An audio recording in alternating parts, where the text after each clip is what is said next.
Hello and welcome to the Healthy Living Doesn't Have to Suck podcast. My name is Melyssa Allen, and I'm a double board certified lifestyle medicine coach who's dedicated to helping people drop the struggle around creating a healthy lifestyle that lasts. Join me for solo episodes and casual conversations with guest experts in the industry to discuss creating mindset and behavior changes that help you say hello to healthy living made easy, enjoyable, and empowering. What's up, changemakers? We've got a little bit of a evening vibe going on at the time I'm recording this, and truth be told, this was not the podcast episode that I thought I would be releasing. I had a whole other one planned out where we were going to talk about the numbers around your health. So that is going to be in season 3, I guess, unless I decide to release it as a bonus episode. So we'll see what happens.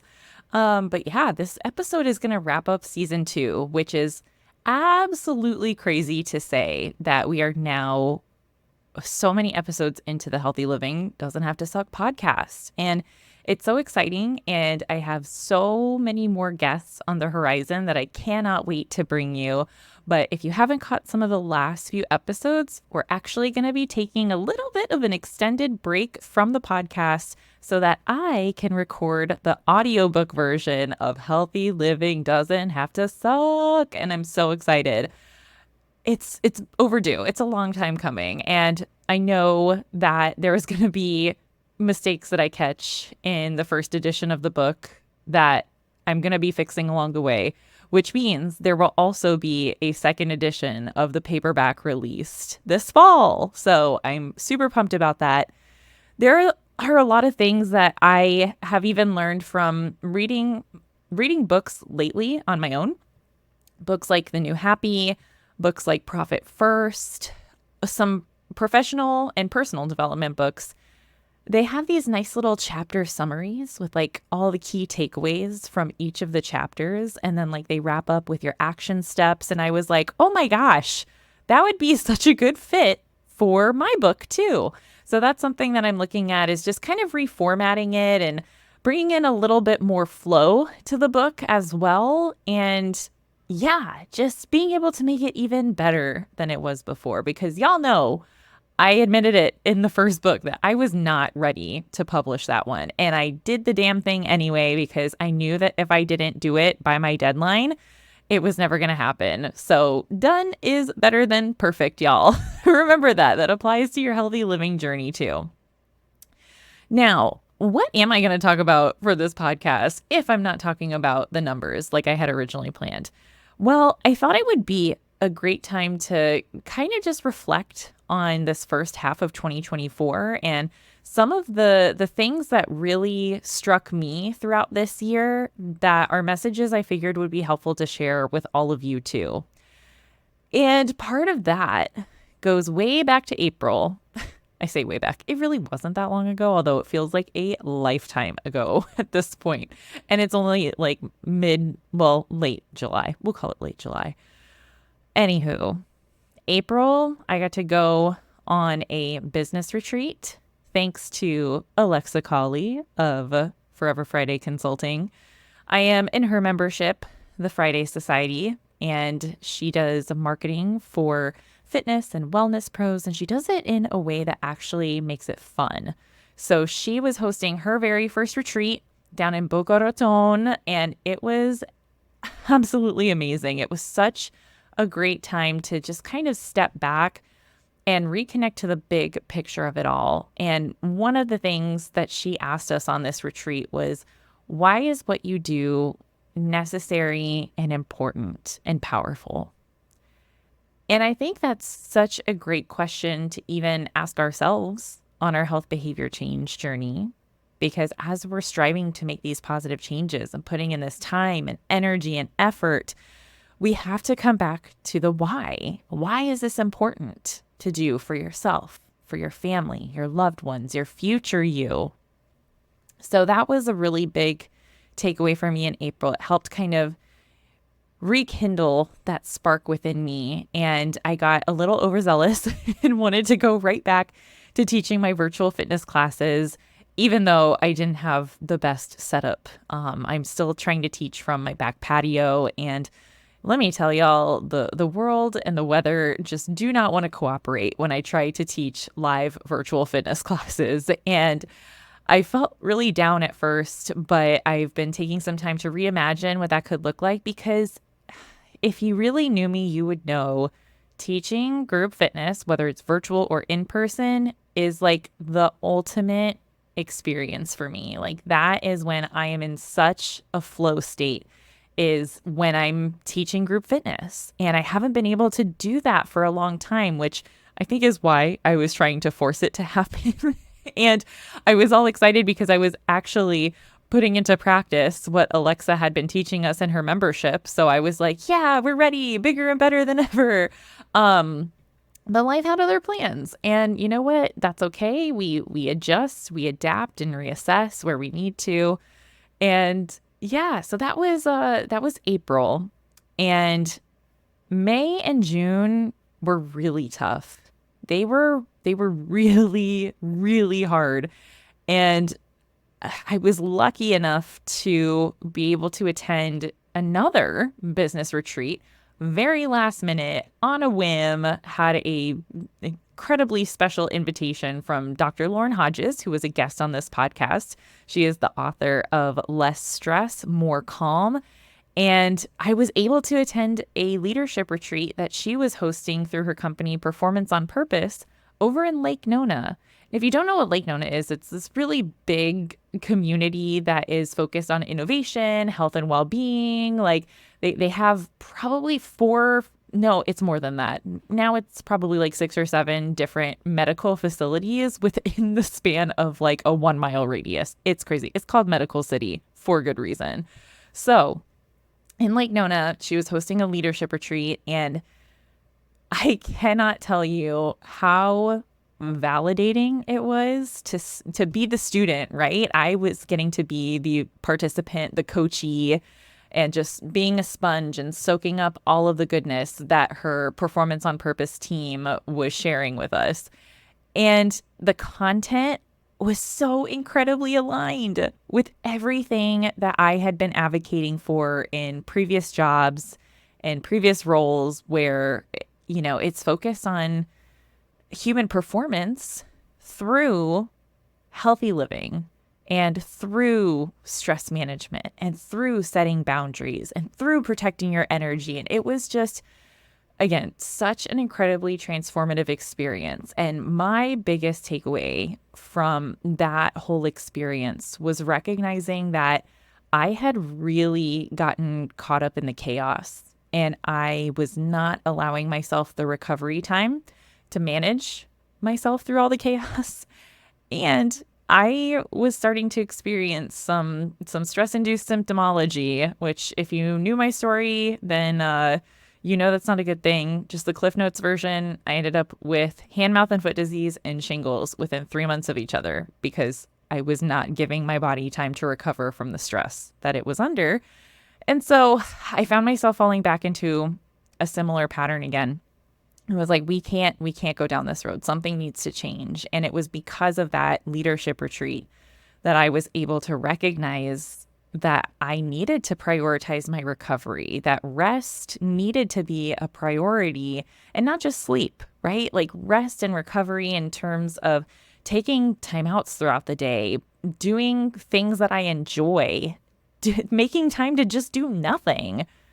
So it wasn't just about time management. It was about energy management. And that was something that really struck me when they were talking about the time versus energy management, or how it's, connected, but truly it's about focusing on managing the energy that you have and ways to re-energize yourself through recovery. And their whole company is Performance on Purpose. So what do you think that means? It means refocusing on your purpose, coming back to your mission and why you do what you do, because that purpose is what fuels your performance. And that was something that I really needed, that reminder. I had gotten so caught up in all the nitty-gritty details of the business operations and just trying to fix what I thought was broken. And on the flip side of that, trying to just force things to work the way that I wanted them to, and practically tearing my hair out with frustration and stress because I couldn't get things to work the way that I wanted to. And I knew that meant that I needed to press pause. I knew that meant that I needed to reassess what I had in place and whether it was going to work or not. And I came to the conclusion that I already knew deep in my heart. I already knew it, that I really needed to take some time to press pause, slow things down, and essentially rebuild, restructure. And I don't like slowing down, y'all. Not to say that I wasn't doing a lot, because behind the scenes, it was total chaos. Like, I was glued to my laptop for hours and hours because I wanted to get this shit done. I wanted to get to the point where I could do what I needed to in order to do what I want to do, what I love to do. So that was a really nice experience to be part. That's a huge understatement. It was so nice. No, it was absolutely incredible. The people that were in the room were just some of the most powerhouse people that you could ever think of. And to be sharing the same room with them, I was definitely hit with a lot of imposter syndrome. I'm not going to lie, because I'm like, oh, am I a leader? And shout out to Dr. Hodges, because she really helped me feel like I belonged in there, and to recognize that I do belong in rooms like that. And by putting myself in those types of rooms with those types of people, gaining those types of experiences, I'm eventually going to be able to show up as the leader that I desire to be, the leader that is so connected, to the why, the purpose, the vision, the mission behind why we're doing what we're doing. And that was something that made me really excited, was just being able to take that step back, find some clarity, reconnect and revisit my own mission, vision, and values, and then come back to my own why. The last part that I wanted to share was from a grant that I applied for. And it was just the right time for this kind of grant to come along and ask me these powerful questions of just asking me, like, what is your vision? Like, what do you want to achieve? What would this grant allow you to do? And how do you align with some of the company's values that it was sharing on the application? So, we had to tie our answer into why what we do aligns with their values, and why is it connected, and why is it important? So as I was going through this application, I just really got into the zone, and I don't know what came over me. Universe, spirit, angels, guidance, whatever have you.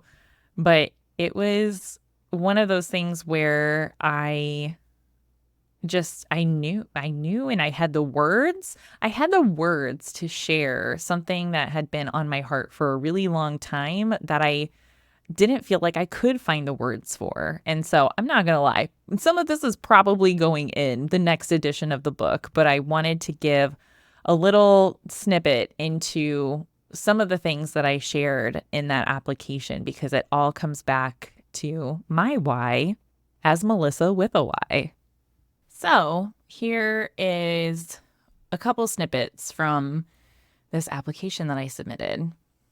So it's asking, please include the overall vision and mission of your business and the impact it makes on your community. So I said, so many years of my life were miserably dedicated to trying the latest fitness fads and diet trends while in a constant state of self-loathing as I tried so hard to get healthy. I grew up in the world of diet culture and body dysmorphia, believing that the only way to get healthy was to ditch everything you enjoy for food, push yourself to do intense workouts you dreaded, and hate your body for not looking like the celebrities that were called fat or heavy they weighed over 110 pounds. And that is not the kind of world I want to live in or leave behind for our upcoming generations, which is why I decided to be part of the solution to redefine what healthy really is. I believe we can create a world where the healthy choice is the easy choice, a world where we are able to empower individuals, communities, and companies to develop enjoyable and sustainable lifestyle changes instead of capitalizing on people's biggest insecurities to sell the latest quick fix. We deserve to live in a world where health isn't measured by the number we see on the scale or whatever size pants we wear, where beauty isn't defined by what size bra we wear or thigh gaps, and not depriving ourselves of cake at our child's birthday party because we're on a diet. Instead, health would be measured in how many people we shared kindness with, the number of fruits or vegetables we ate, our level of sustained energy throughout the day, the 8 hours of beauty sleep we got last night, and how much we enjoyed moving our bodies, regardless of what we did or how long we did it for. That is the world I want to live in, and that is why I do what I do. I wrote my book, Healthy Living Doesn't Have to Suck, to help people meet themselves where they're at and act as a resource to guide them in healing their relationship with their bodies and behaviors. After we've been inundated with toxic messaging and an overwhelming amount of confusing, contradictory information online about healthy living, I wanted to create this book as a resource that I wish existed when I was striving to build my own healthy lifestyle. After trying numerous programs with rigid requirements, intense workouts, and a recommended level of deprivation that borders on torture, I felt so frustrated and defeated that these programs provided short-lived results. What if, instead of making yourself miserable by following these strict plans focused on deprivation, we shifted our focus to simplified behaviors that empower us to design a healthy lifestyle that's enjoyable and sustainable? That's how I want to make a difference. And I hope Simon Sinek would be proud to hear that is my why. Because I believe that we can promote healthy living in a way that empowers people to make positive changes using lifestyle medicine to transform the health and well-being of our world. Through my approach to healthy living stemming from enjoyment, empowerment, and exploration, I aspire to inspire a world where our healthcare industry operates from a place of clients getting excited for their healthcare visits so they can proudly share their progress. A world where clients get to share their success stories as the healthy lifestyle they once dreamed of starts to become their reality. In a world where we can impart on the next generation a way of living that reflects health through lifestyle medicine. I really find that I don't know who wrote that. I feels like I don't know who wrote that because those words, and it was not AI, y'all. I will tell you straight up, I did not use any AI to generate any part of that. It was all coming from the heart. And I really believe in that. I believe that it's possible. I'll wrap up with an activity that it ties into what we just went through together, I promise. But there was a positive intelligence coaching program that I went through earlier this year. And it was, again, nice to be coached and to be learning new skills and techniques. And one of the activities for our weekly assignments was to find an old picture of ourselves, like a picture of the child version of ourselves, and to look at the picture and just wish that version of ourselves well, and to just see what it brought up for us. And for me, it was a picture of me touching a dolphin for the first time, shocker, with my mom holding me on the wall while I reach over and touch this dolphin on its rostrum. and it's nose, sorry, is getting into the fancy terminology. But I just remember feeling like there was magic in the world, like nothing was impossible. I felt inspired, and it was just a time where I felt relentlessly optimistic, I think I would say. And just inspired by my dreams, right? Like that little girl had a dream to work with the animals at SeaWorld someday, and she did, and I did.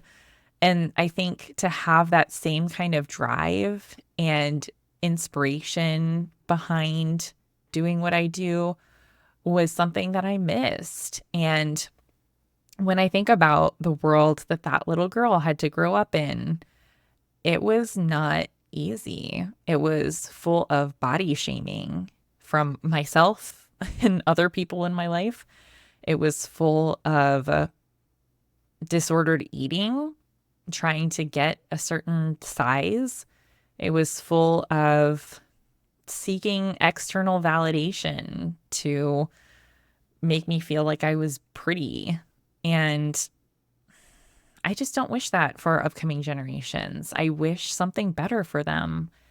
That again, it's beauty is reflected in your kindness to others and how you hold yourself in the world, how you carry yourself in a room, like Kara Alwell shared on one of our last episodes.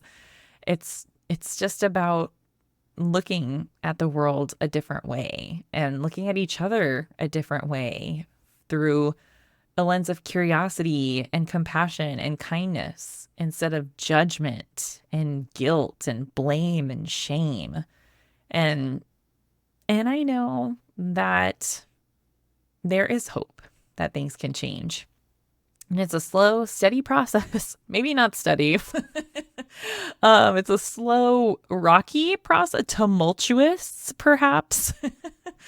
But it's one of those things where I choose to remain hopeful, as delusional as it might sound sometimes. I choose to keep that hope that our healthcare system can get an overhaul and that we're not just bombarded by all these fixes that just address the symptoms of our diseases versus getting to the root cause of some of the problems that are on the rise among our society. And so that's what I truly hope for, is to be able to create that world where the healthy choice is the easy choice and health is measured by our behaviors instead of how we look. And the same thing with beauty, that it's not looked at through this unrealistic and unattainable level. And yeah, I think that's the kind of world that I would want that little girl to grow up in. And I wish she had, but since she didn't, she's going to do her damnedest to make some changes happen up in this bitch, y'all. You know what I'm saying? Something's got to give, right? So that's why I'm here. That's why I do what I do. And I would just love for you to walk away from this episode thinking, what kind of world do you wish that younger version of you had grown up in? And what are some of the changes you can start making or continue making that is going to help shape that future? And finally, don't forget to reconnect to your own why. Don't forget to revisit what's important and meaningful to you, what you feel your purpose is. And if you're having trouble finding that, that's okay. Maybe just spend some time getting quiet, going and doing something you love. And yeah, I hope you take some time to prioritize that, because staying connected to your purpose and creating maybe even your own mission statement, that's always a great activity. I can leave you with a framework that I shared in a recent program that I taught. And the framework is to ...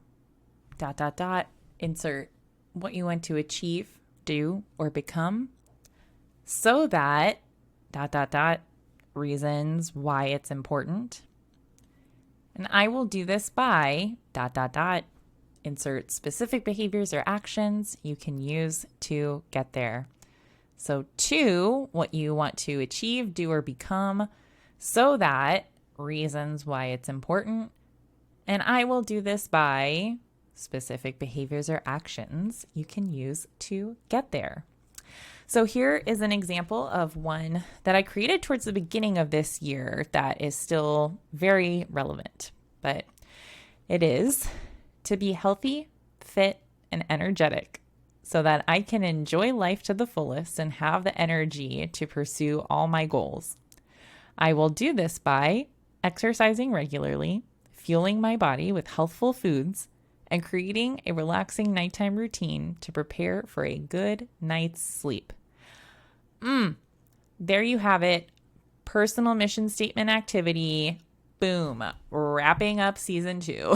So please, please, please, I would love for you to take some time to complete this mission statement activity. And you know what? This is just a suggested framework. You do not have to follow this one. You can find one of your own because you got to find what works best for you. Yes, excellent. Hopefully that has sunk in over these last 2 seasons of the podcast. But I would so love for you to do this mission statement activity and share it on social media. And make sure to tag me at Healthy Living Doesn't Have to Suck and my personal page at Melyssa with a Y. So those are both linked in the show notes. All right, everybody. Oh my gosh. Cannot wait to come back to you with season 3 of the podcast, which means the Healthy Living Doesn't Have to Suck audiobook will be released by then. So expect it this fall of 2024. I don't have an exciting movie trailer or build up to it. It's just going to pop on to Audible someday. So if you want to stay tuned for updates, make sure that you join my email list. And also, if you want to be along for the ride of the recording of the audiobook, you can be one of my VIPers who joins my book club that starts on July 30th. It's a group coaching program that's going to go over 13 weeks, including the welcome week and the wrap-up week. So 13 weeks. You get weekly live group coaching calls, private chat, and you will also receive a signed paperback of the 2nd edition of Healthy Living Doesn't Have to Suck, along with the audiobook. I mean, that's pretty cool. It's a sweet deal. Only $222, y'all, for the whole 12-week program. You get lifetime access. This is the cheapest it's ever going to be because I do plan on hosting this again because I know y'all and I know me and I get really excited to buy books and then they sit on my shelf and I forget to read them, or I get a couple chapters in and then I'm like, okay, I'm good. No, that is not how we're rolling in the rest of 2024 and beyond, because it is not knowledge that's power. It's applied knowledge that's power. So that's why I put this together. And that's why I'm hoping you'll come along for the ride.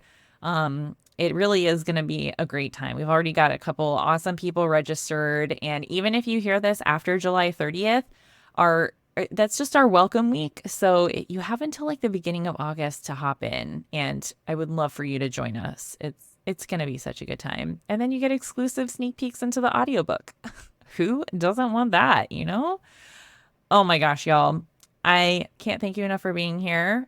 And to those of you who were in the Orlando area and voting for me as Best Local Author and Best Local Podcast, thank you so much. We won't know for the Orlando Weekly Best of 2024 until I think later in August. But regardless, thank you so much for the support. It really means a lot. And I just am so grateful to have you here along for this ride. I really appreciate you spending this time with me. And I hope that this podcast continues to provide you the knowledge and value that you seek for creating a healthy lifestyle that you can love.